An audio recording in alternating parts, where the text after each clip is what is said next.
Focus na ang buong pwersa ni Kuya para sa isang kapanapanabik na pagtatapos ng PBB Team Clash of 2010. Unite at the Big Night. Mag-isa sa pagpili kung sino ang karapat-dapat na maging Team Big Winner. May mga espesyal na bisita pa na makikipagsangit pwersa. Join the force as history unfolds live at the Inares Sports Center, Antipolo, Rizal. Ngayong Sabado pagkatapos ng MMK. At ngayong linggo, magsasama sa ang mga housemates na nagmarka sa inyong mga puso mula sa iba't ibang season at edisyon ng PBB. High Five! The Big 5 Years of PBB. Ngayong linggo pagkatapos ng Sharon, buo ang pwersa ni Kuya sa Pinoy Big Brother. Ayan! Happy birthday kay Jeriel Capilo. Anak ni... no, joke! Ayan.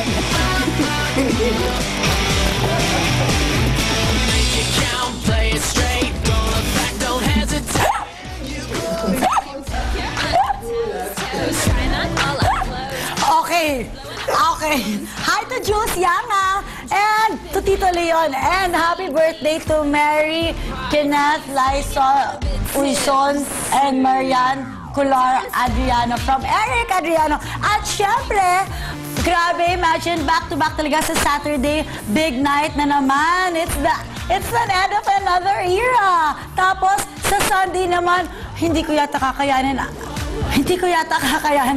ang mga mangyayari dahil nga mag-big reunion tayo, yung mga bumarka from other editions. Magsasama-sama at 2 days to go na nga lang. Chocaps, 2 days na lang. At big night na. At nakahuli na nga ng isang manok. Oh my gosh, nakahuli na naman ba ng isang manok? Meron na lang silang isang manok. Ako na nakahuli ng manok. Si Sari Manoker! Tapos na po.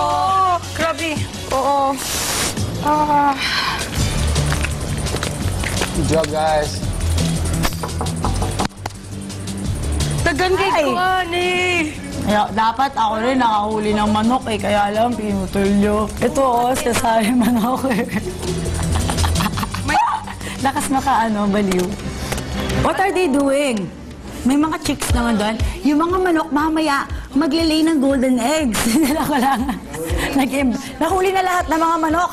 Kuya, napakasaya ng task mo. Nahirapan talaga sila. O kung sino man nag-isip nito, napakatalino. I like it. Ay, si Marcos, I love you so much. At eto naman talaga, alam mo, ako bumilib talaga ako sa taong to, ha? Imagine, without any hesitations, without thinking twice, he jumped sa pool when I needed him, even if I said, no, I only want Ivan. Kaya naman, balikan natin ang mga nakakatuwang ginawa ni Brett sa loob ng bahay ni Kuya. Go, Brett, we love you! Pagtugtog ng gitara ang talentong unang tumatak sa kanyang kapwa housemates.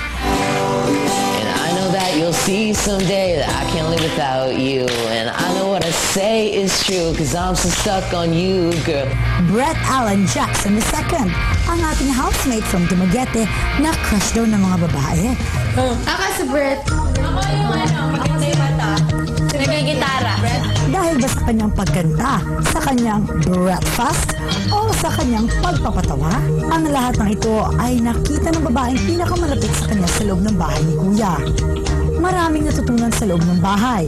We came here and we felt like we knew you, each one of you. Last night we talked about each one of you, saying how deserving each one of you were, how much that we love each one of you. We should give them a rematch for one slot, because we should show them that we are better than them.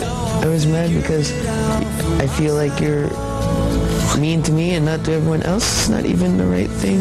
Naging bukas ang pananaw sa lahat ng bagay. James like my brother in the house.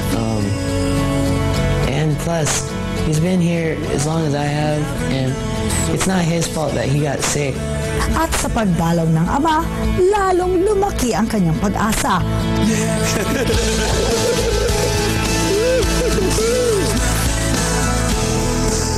Congrats, Brett, sa aming ikaw ay hit na hit.